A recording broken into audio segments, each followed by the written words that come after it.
Nagsisimula na ng mga nakakaantig at kapanapanabik na eksena sa My Lover, My Wife. Brought to you exclusively by Tiger Energy Biscuit. Ariel, Tang with Fruit Power 7, Nido Fortified, at Nuclear Nourishing Anti-Dandruff Shampoo. Maibabalik ko lang. Isusumbong ko sila sa polis. Alam ko, hindi naging maganda ang pagsasama niyo ni Lawrence. Buhay pa sana yung tao kung hindi dahil sa kanila. Bigyan mo naman ng katarungan ng pagkamatay ng asawa mo, ng ama ng anak mo. Para man lang sa'y katatahimik ng kaluluwa niya. April, kung naging duwag man ako noon, hindi sa lahat ng pagkakataon. Kaya kong pagsisihan lahat, kaya kong baguhin na lahat. Para patunayan kay Vivian na nagsisisi na ako sa mga ginawa ko sa kanya. Kilala ko na kung sinong pumatay sa kuya ko. Anong balak mo? Isusumbong mo sa mga polis? Hindi. Igaganti ko si kuya. Bibigyan ko ng hustisya yung pagkamatay niya. Sana hindi ko na nasabi kay Vivian ng totoo. Pero Mami, masisiguro ko na hindi mawawala ang lahat ng ito sa'yo. Gagawa ko ng paraan para hindi kayo mapahamak. I'll make sure of it. I'm so sorry.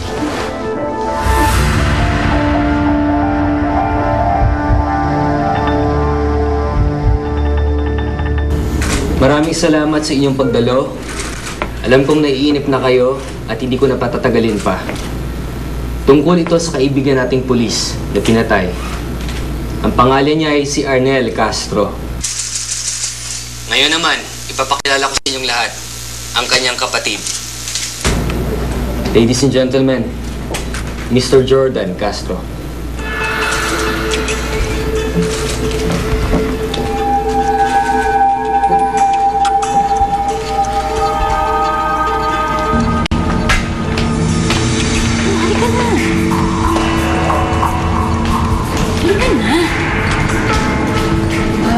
Magandang araw ho. Magandang araw naman. Ano pong kailangan nila? Pwede ho ba namin makausap ang investigador o hepe ng presintong ito? Bakit po, ma'am? Bakit kailangan yung dumiretso sa hepe namin?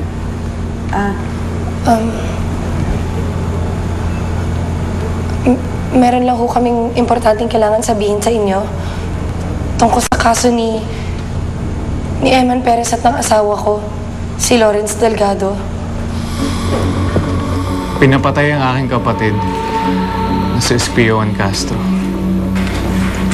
Dahil sa malapit na niya makuha ang isang impormasyon. Impormasyong makakasira sa isang kilalang tao. At ang kilalang taong tinutukoy ko, ang siyang nagpapatay sa aking kapatid. Walang iba, kundi ang kilalang plastic surgeon na si Dr. Charity Romero. Ay, ma'am! Si ma'am! Ma'am! Ma'am! Ma'am! Dali po! Dali po! Ma'am! Ano ba yun? Nagpapatay sa aking kapatid. Siyang nag-utos na ipapatay ang aking kapatid na si Espioan Castro. Kilala ko yan. Kilala ko siya. Sino yung lalaki yan? Saan siya nanggaling? Siya si Jordan. Kapatid siya ni Castro. Oh my God. Siya naman si Papa. Please calm down. Please calm down. Ano tinatawagan mo, Emily? Yan naman. Please calm down. Please calm down. Ma! Ma! Ma! Kami pabig! Mabibig yan! Ma! Ma! Sige, check ko lahat ng record. Bye. Sinadya na rin po ako. Ano bang mapaglilingkod ko sa inyo? Chief, si Vivian, anak ko. May alam siya tungkol sa pagkamatay ni Eman Perez at ng kanyang asawang si Lawrence Delgado. Eman Perez? I remember that, pero sarado na yung kaso na yun, ha? Hindi. Chief, hindi niyo po alam ang totoong nangyari doon. Kaya nga ho kami nandito kasi may importante kaming impormasyon na sasabihin sa inyo. I-explain ho sa inyo ng kapatid ko si Vivian. Sige na, Vivian, sabihin mo na. Sige na. Alam ko na mahal mo pa rin ako.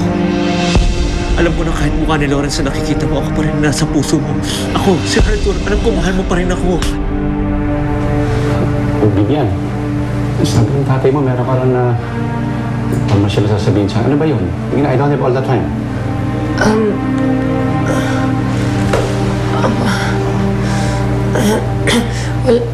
Wala ho. Vivian. Sorry, Chief, pero wala naman ho talaga akong kinalaman sa kaso. Bakit di mo sabihin sa kanila totoo, Vivian? Arthur? Anong ginagawa mo dito?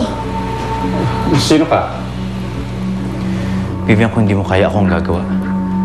Yun din naman ang dahilan kung bakit nandito ako. Chief, meron ako isusuplong na tao. Sino? Ako. Isusuplong ko ang sarili ko. Bakit? May kinalaman ako sa pagkamatay ni Eman Perez. Pati na rin sa pagkamatay ni Lawrence Delgado.